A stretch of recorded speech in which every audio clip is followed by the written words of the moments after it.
Hola amigos, en una entrevista al director de Migraciones Luis Taller por el discurso del presidente Boric en la ONU, en que dice: Chile no está en condiciones de recibir más migración. El periodista le pregunta por la migración irregular y él hace énfasis en los siguientes puntos cruciales, que para ellos son muy importantes: generar acciones que garanticen una mejor integración de las personas migrantes que ya están en nuestro país. Esto implica, en algunos casos, priorizar las necesidades de los migrantes sobre las de los chilenos para poder otorgarles más derechos. Además, se busca modificar la actual Constitución mediante la implementación de más de 20 leyes, ya aprobadas y por aprobar, con el fin de avanzar en los acuerdos transversales en la Cámara y continuar ajustando las leyes. Veamos a continuación un extracto de los comentarios del director de Migración. Su tiempo, profundizar en esta frase que menciona en la Asamblea General de Naciones Unidas el presidente Boric, en lo práctico, ¿a qué se refiere esto de no estamos en condiciones de recibir más migración? Bueno, Nicolás, lo que señala el presidente Boric ayer en la ONU está perfectamente alineado con la política migratoria que el mismo presidente promulgó en diciembre del 2023, que establece claramente que el diagnóstico que se tiene respecto de la situación migratoria recomienda una política migratoria en tres líneas. La primera tiene que ver con recuperar el control de la frontera y fortalecer las capacidades del Estado allí, para justamente reducir los ingresos irregulares.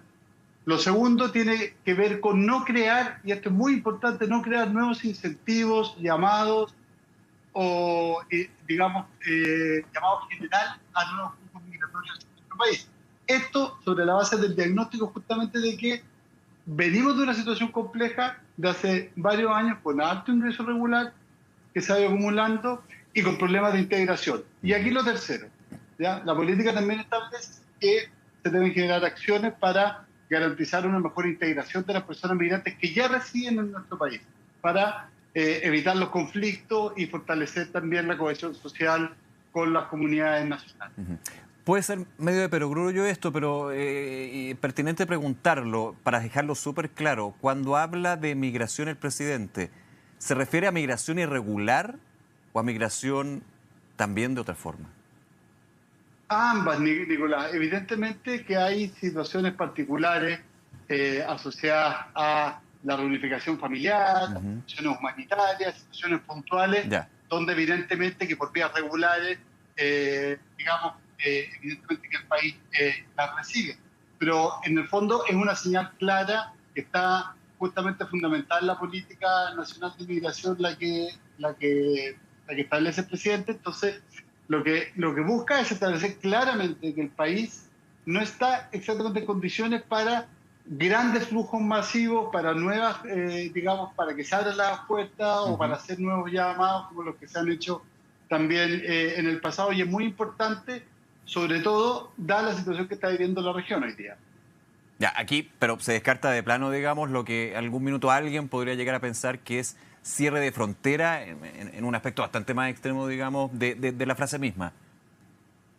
Yo creo que la frase es sumamente clara. Ya. Es decir, no estamos en condiciones de generar nuevos flujos migratorios, tenemos que administrar ciertamente la migración que tenemos dentro del país y garantizar que aquellas personas que cometen delitos sean expulsadas, sean recibidas por los países de donde han provenido y que aquellas personas que, están dentro del país, que contribuyen, que trabajan, que tienen sus vínculos familiares aquí, puedan integrarse de manera adecuada. El diagnóstico correcto.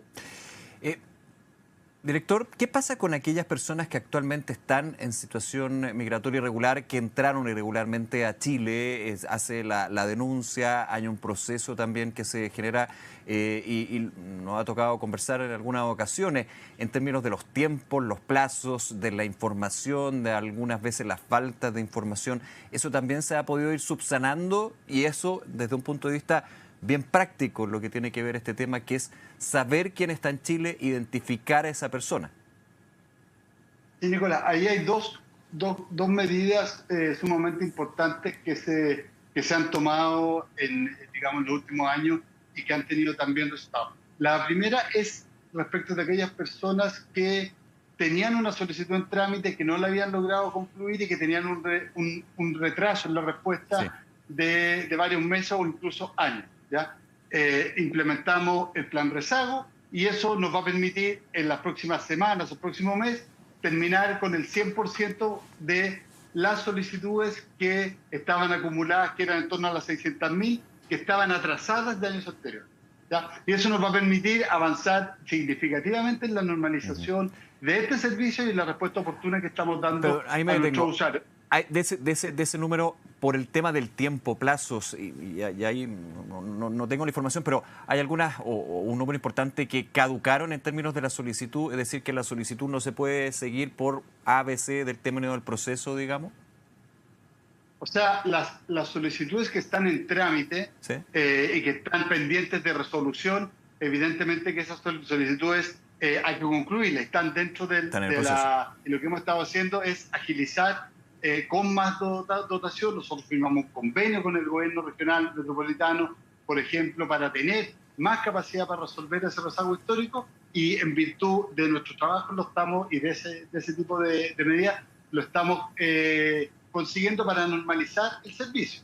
Ahora, es importante, Nicolás, que se entiende que también el trabajo del servicio nunca va a ser una respuesta automática de una solicitud de residencia. Nosotros, para otorgar una residencia temporal o para renovarla, prorrogarla o dar una definitiva, tenemos que hacer un análisis exhaustivo de la situación de las personas. Sí. Tenemos que revisar los antecedentes, que los documentos sean verídicos. Solicitar información al país de origen también, que en algunos casos es complejo. Al usuario, exactamente, al usuario le solicitamos, a que nos pide una visa, le pedimos los antecedentes, los documentos validados, legalizados o apostillados desde el país de origen. Entonces, nunca un proceso automático. Es una primera línea de trabajo que hemos avanzado. Y la segunda es a propósito del empadronamiento biométrico. Aquí, cuando asumimos, teníamos una población estimada ya de ingreso irregular de los últimos años, cuando iniciamos el proceso de empadronamiento biométrico, de 150.000 personas, de las cuales no sabíamos nada. Y hoy día tenemos 182.000 personas luego de un proceso de entidad nacional, ¿no es cierto?, donde empadronamos con huellas dactilares, fotografía, información de correo electrónico, en fin, 182.000 personas que estaban en situación irregular, que ya sabemos quiénes son y dónde están. Esa es otra medida importante que hemos tomado en términos de ir, digamos, sabiendo al menos quién está en nuestro país para tomar las medidas correspondientes. Uh-huh. Ahora, usted decía, ha sido exitosa la política nacional de migración, me imagino que no perfecta, como bueno, uno esperaría, digamos, y desde el ideal, digamos, de todas las políticas, pero evidentemente esto se va avanzando y se llega a puntos de buen rendimiento. ¿Cómo se sigue avanzando en términos de esta política nacional de migración? Con acuerdos y sin reduccionismo ni caricaturas, diría yo, ni Nicolás. Hoy día tenemos, por ejemplo, un proyecto de ley que supone, digamos, más de 20 modificaciones normativas, muchas más de 20 modificaciones normativas, casi 100 si contamos las indicaciones que se han presentado en el Congreso, que está avanzando con acuerdos transversales en la Comisión de Gobierno de la Cámara para ajustar nuestra ley. ¿Ya? Tenemos que avanzar con una mirada de Estado en política migratoria, no pretender que esto se va a resolver de un día a otro, pero sí visibilizar los avances que hemos ido teniendo e ir avanzando también en la construcción de los acuerdos, porque esto es un tema y un problema que involucra no a un gobierno o a otro, sino que involucra al país y al Estado en su conjunto. Y la idea es ir avanzando con eso. Cuando se quieren plantear medidas, digamos, o visiones reduccionistas, o que está todo mal, o que está todo resuelto, en general yo diría que hay que sospechar de aquellas y poder seguir avanzando con acuerdos transversales con una mirada más de Estado.